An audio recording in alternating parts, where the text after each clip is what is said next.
ओम ज्ञानतिमिरन्धस्य ज्ञानाञ्जनशलाखया चक्षुरुन्मीलितं येन तस्मै श्रीगुरुवे नमः। नमो ओम विष्णुपदाय कृष्णप्रेष्ठाय भूतले श्रीमते भक्तिवेदांत स्वामिनिति नामिने। नमस्ते सरस्वती देवे गौरवाणी प्रचारिणे निर्विशेष शून्यवादी पाश्चात्य देशतारिणे। जय श्री कृष्ण चैतन्य प्रभु नित्यानंद श्री अद्वैत गदाधर श्रीवासदि गौर भक्तवृंद। हरे कृष्णा कृष्ण कृष्णा हरे हरे, हरे राम राम राम हरे हरे। हरे कृष्ण। तो नारद जी जो महाराज युधिष्ठिर को हिरण्यकशिपु की कथा बता रहे हैं कि किस प्रकार से हिरण्यकशिपु और हिरण्याक्ष ये स्वयं जय और विजय थे, उनके बारे में वो विस्तार से बता रहे हैं हिरण्यकशिपु के बारे में। तो हिरण्यकशिपु के विषय में बताते बताते उन्होंने बताया था कि हिरण्याक्ष का वध होने के पश्चात हिरण्यकशिपु अपने सारे परिवार वालों को संतावना दे रहा है और आध्यात्मिकता की बातें कर रहा है कि ये शरीर नश्वर है, आत्मा सनातन है, वो नित्य है, इसलिए हमें शोक नहीं करना चाहिए, विलाप नहीं करना चाहिए। और उन्होंने एक कहानी भी बताई थी यमराज जी की, किस प्रकार से राजा सुयज्ञ युद्ध में जब मारा गया, यमराज जी एक बालक के रूप में आए और उन्होंने इन राजा की जो रानियां थी, राजा के जो सगे संबंधी थे, उन सबको आध्यात्मिक ज्ञान प्रदान किया। तो ये कहानी बताने के बाद में हिरण्यकशिपु ने जो ज्ञान प्रदान किया था अपने सगे संबंधियों को और खासकर अपनी मां दिति को, क्योंकि उनकी मां दिति जो है अपने दूसरे पुत्र हिरण्याक्ष के वध के बाद अत्यंत दुखी थी, विलाप में डूबी हुई थी। उनको संतावना देने के लिए हिरण्यकशिपु ने ये आध्यात्मिक बातें बताई। तो ये आध्यात्मिक बातें सुनने के बाद नारद जी कहते हैं, दिति और हिरण्याक्ष की जो पत्नी थी, दोनों के अंदर में आध्यात्मिक जागृति उत्पन्न हुई और उन्होंने आध्यात्मिकता को समझने का जो है प्रयत्न किया। तो ये प्रसंग भी बड़ा महत्वपूर्ण है, क्योंकि आम तौर पर हम देखते हैं जब हमारे परिवार में किसी की मृत्यु हो जाती है तो हमारे मन में कई बार ये प्रश्न आता है कि भाई ये क्या है, दुनिया में क्या रखा है, सब कुछ अनित्य है, सब कुछ एक दिन चले जाने वाला है। हम जो है अपने परिवार के सदस्य की, उनके शरीर को शमशान में लेकर के जाते हैं और हमारे मन के अंदर में ये सारे विचार घूमते रहते हैं।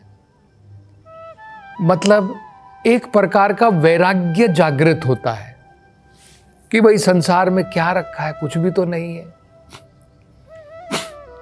इसको क्या कहते हैं? इसको कहते हैं शमशान वैराग्य। ये वैराग्य लगभग उस समय तक रहता है जब तक हम लोग उस शरीर को ले जा करके शमशान में दफना देते हैं या उसकी अंतक्रिया कर देते हैं। उसके बाद में दोबारा माया का प्रभाव शुरू हो जाता है हम सब भूल जाते हैं और अनेकों प्रकार के इंद्रिय भोग में, भौतिक कार्यों में हम दोबारा लग जाते हैं। लेकिन ये भी महत्वपूर्ण है समझना कि इस प्रकार का जो दुख का समय होता है वो एक प्रकार से प्रेरणा है। दुख की परिस्थितियों को हमें नेगेटिवली नहीं लेना है।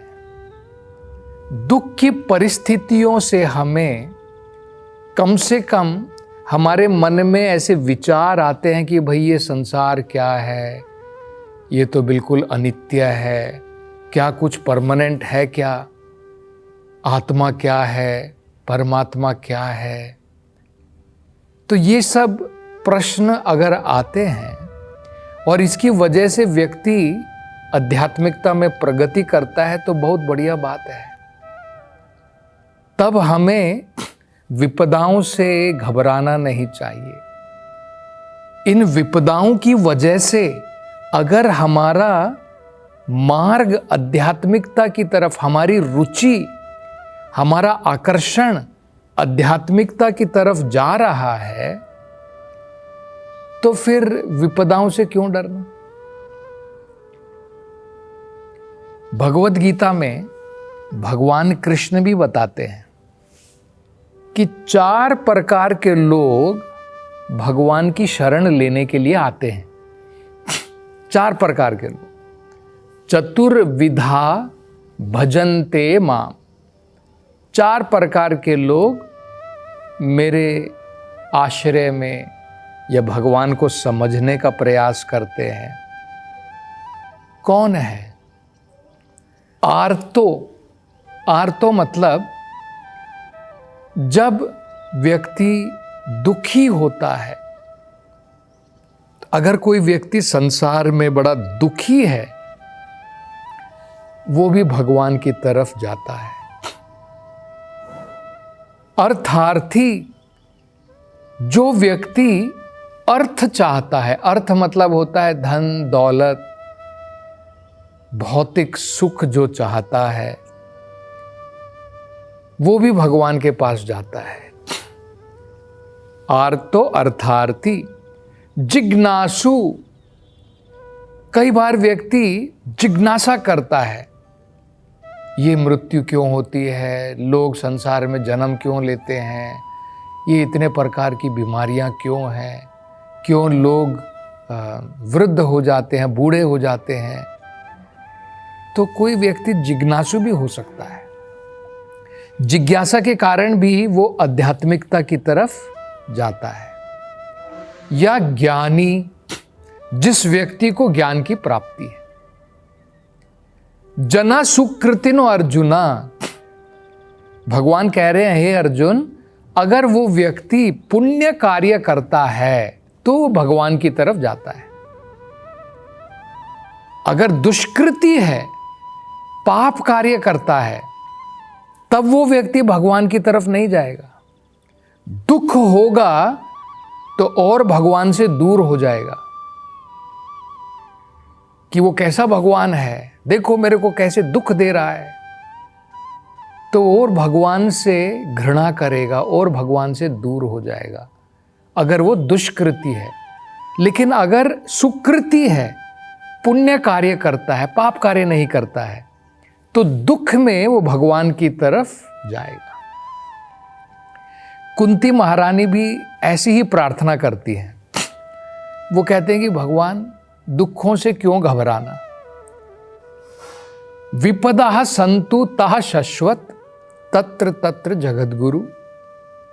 वो कहते हैं कि हे भगवान, इन विपदाओं को शाश्वत रूप से मेरे जीवन में आने दो, कोई बात नहीं है। क्यों?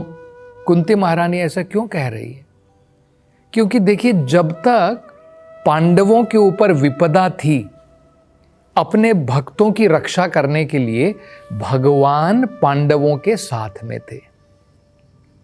जैसे ही पांडवों के ऊपर से विपदा चली गई, भाई उनके ऊपर अब कोई कष्ट नहीं है, उनको अपना राज्य वापस मिल गया है, तो भगवान ने कहा कि अब मैं विदा लेता हूँ, मैं वापस द्वारका की तरफ जाता हूँ।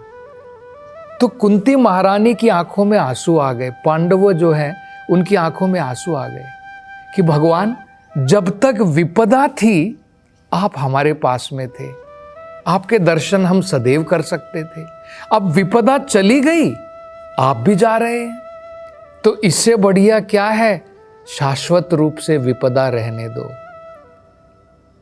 परमानेंटली हमारे जीवन में कष्ट रहने दो, क्योंकि जब तक कष्ट रहेंगे आपके दर्शन होते रहेंगे। तो ये बढ़िया संदर्भ है, यहां पर हम देख सकते हैं हिरण्यकशिपु की आध्यात्मिक बातें सुनने के बाद में दिति और हिरण्याक्ष की पत्नी के मन में ये आध्यात्मिकता, जागरूकता जो है पैदा हुई। तो अगर इस प्रकार की परिस्थिति होती है विपदा की और उसके द्वारा हम आध्यात्मिकता की तरफ प्रगति करते हैं, तो किसी भी प्रकार के कष्टों से, विपदाओं से हमें कोई घबराने की जरूरत नहीं है।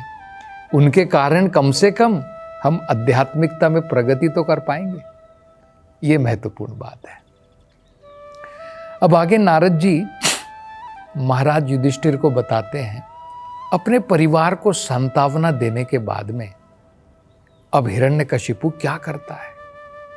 अब हिरण्यकशिपु एक योजना बनाता है।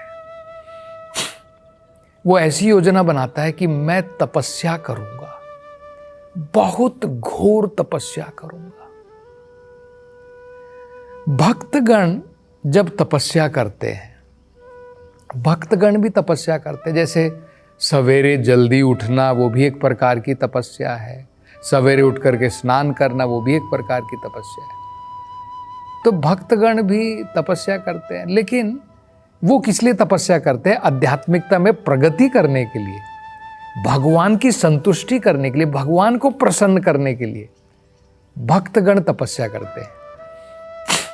लेकिन असुरगण देखिए किस लिए तपस्या करते हैं। नारद जी बता रहे हैं महाराज युधिष्ठिर को कि हिरण्यकशिपु ने योजना बनाई कि मैं घोर तपस्या करूंगा, और वो देखिए क्या प्राप्त करना चाहता है, इन तपस्याओं के द्वारा क्या प्राप्ति करना चाहता है। पहला, अजेयम।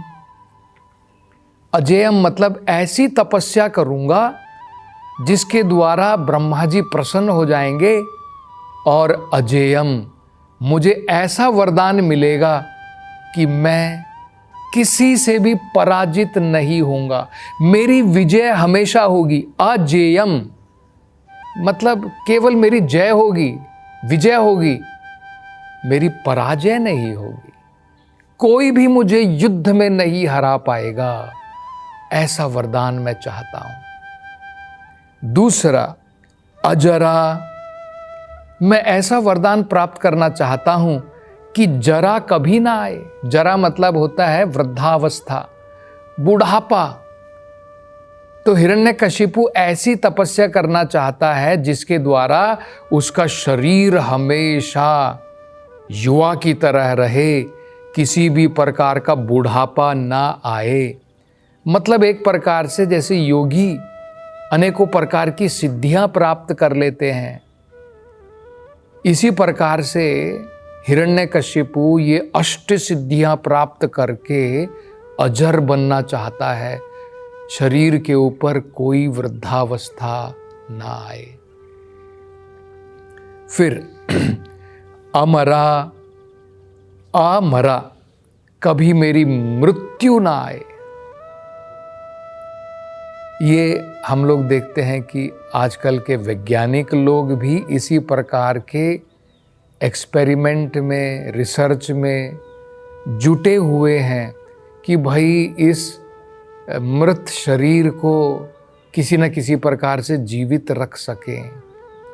कई बार कुछ साइंटिस्ट लोग ऐसे थे जिन्होंने कहा कि भाई मेरे शरीर को शमशान में मत भेजो, उसको किसी न किसी प्रकार से प्रिजर्व कर लो, और जब टेक्नोलॉजी अच्छी हो जाएगी, जब टेक्नोलॉजी बहुत बढ़िया हो जाएगी, तब मेरे शरीर को जीवित कर देना। मतलब वो भी अमर बनना चाहते हैं। इन मूर्खों को ये ज्ञान नहीं है, ये तरीका नहीं है अमर बनने का। ब्रह्मा जी भी अपने शरीर में अमर नहीं बन सकते हैं। उनकी आयु बहुत लंबी है, लेकिन उनको भी एक दिन जब इस संसार की प्रलय होगी, जब ये ब्रह्मांड चला जाएगा, तो ब्रह्मा जी को भी अपना शरीर त्यागना पड़ता है। ये भौतिक शरीर अमर नहीं होता है, आत्मा हमेशा अमर है। लेकिन हिरण्यकशिपु इस भौतिक शरीर को अमर बनाना चाहता है। अप्रतिद्वंदम मतलब होता है मैं ऐसा हो जाऊं कि कोई मेरा प्रतिद्वंदी ना रह जाए, सब मेरे से डरे, मेरे से कोई युद्ध करने के लिए भी ना आए, मेरा कोई प्रतिद्वंदी नहीं होगा, कोई मेरे से दुश्मनी करने का साहस भी नहीं रखे। ऐसा मैं चाहता हूं। एक राजन और पूरे ब्रह्मांड का एकमात्र मैं ही राजा हूं। मतलब ब्रह्मा भी नहीं, ब्रह्मा पूरे ब्रह्मांड के नायक हैं। वो चाहता है कि ब्रह्मा जी से वर प्रदान करूं कि मैं तपस्या करके आपका भी राज्य ले लूं, मैं ही एकमात्र राजा बन जाऊं। ये असुर होता है। देखिए, जिसकी उपासना करेगा उसका ही स्थान लेना चाहता है। भस्मासुर भी ऐसा ही था। भगवान शिव की उपासना करके ऐसा वरदान जो है उसने प्राप्त किया, जिसके सर के ऊपर हाथ लगाऊं वो मर जाए। और पहला एक्सपेरिमेंट वो शिव जी के ऊपर करना चाहता था कि मैं आपके सर के ऊपर हाथ लगाऊंगा, आपका वरदान काम करता है कि नहीं। ये जो है असुर होते हैं। तो और आगे अब नारद जी क्या बताते हैं, इसकी चर्चा हम अगली कथा में करेंगे। हरे कृष्णा।